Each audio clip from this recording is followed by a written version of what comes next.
اور انہوں نے قوم کے مجرم قطار اندر قطار قوم کے سامنے کھڑے کر دیے، تو یہ بہت بڑا کریڈٹ ہوگا. کوئی شبہ نہیں. کیا اس پارٹی کے حق میں اب تک تو کوئی ایسی قابل ذکر بات نہیں ہے. انقلاب ہوگا، اس کا انہیں ثواب بھی بہت ملے گا. ایگزیکٹلی. ہاں یہ تو خیر جو آپ نے ثواب کی اب بات اگر چھیڑ دی ہے تو میں یہاں پہ عرض کروں گا کہ یہ بھی ایک ایسا لفظ ہے جس کے معنی عام طور پہ صحیح درست سمجھے نہیں جاتے.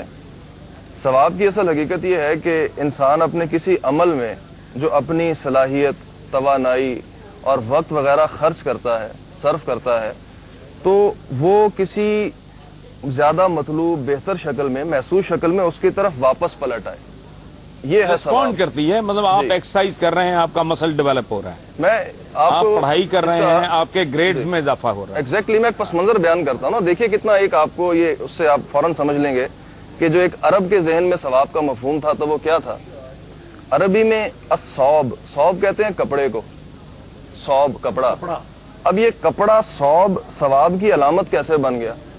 اب دیکھیے کہ ایک کسان جو ہے وہ فصل اگاتا ہے، اس کی فصل اگانے کی محنت، اس کا وقت، اس کے بعد کاریگر کا ہنر کہ جس نے اس فصل سے، اس کپاس سے دھاگا بنانا ہے، وہ پورا پروسیس، پھر کپڑا بننا ہے. یعنی کپاس کے پھول سے اس تو یعنی کہ وہ ساری چیزیں، ساری اس کی محنت، ہنر جب مجسم شکل میں سامنے آئے تو وہ کپڑا بن گیا، وہ ثوب بن گیا. اور ثواب ثوب سے نکلا ہے. ثوب سے نکلا ہے. ہماری بہت بڑی ٹریجڈی یہ ہے، خاص طور پہ بر صغیر کے مسلمانوں کو اسی لیے ان کو مذہب کے حوالے سے زیادہ ایکسپلائٹ کیا گیا ہے کہ یہاں عربک آتی نہیں کسی کو. پیشہ ور ملا نے اس بات کو اتنا ایکسپلائٹ کیا ہے، لفظوں کے حلیے بگاڑ دیے ہیں، ان کے مطلب تبدیل کر دیے ہیں.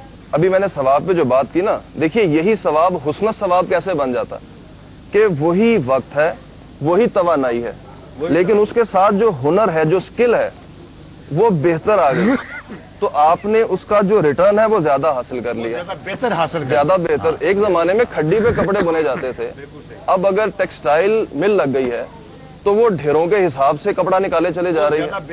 یعنی کہ انسان نے اگر ایک سکل سیکھ لی ہے تو اس کا ریٹرن اس کو ڈھیروں ڈھیر ملنا شروع ہو گیا، دگنا چوگنا کئی گنا ملنا شروع ہو گیا. یعنی کہ ہم ثواب سے حسن ثواب کی طرف چلے گئے. تو جس طرح آپ نے بھی فرمایا کہ اللہ تو حساب چکانے میں دیر نہیں کرتا، کہ اگر میں ریاضت کرتا ہوں، میں ایکسرسائز کرتا ہوں اور اس ایکسرسائز کے نتیجے میں مجھے صحت حاصل ہوتی ہے تو یہ میری ایکسرسائز کا ریٹرن ہے جو مجھے مل گیا، اس کا ثواب ہے جو مجھے. جی بالکل. کیسے ہیں؟ خیریت؟ آپ ٹھیک ہیں؟ Welcome to Lahore. السلام علیکم. لو جی بابر صاحب آئے ہیں، اب یہ بتائیں گے خانانی اینڈ کالیا. یہ غنی پان والے کو کہنا بہت عمدہ قسم کا پان لائے، ہمارے کراچی سے بھائی آئے ہیں، بابر قاری صاحب. تعارف ہے؟ اسپیشل پان ہے. انہیں کون نہیں جانتا جی، بابر صاحب ماشاءاللہ.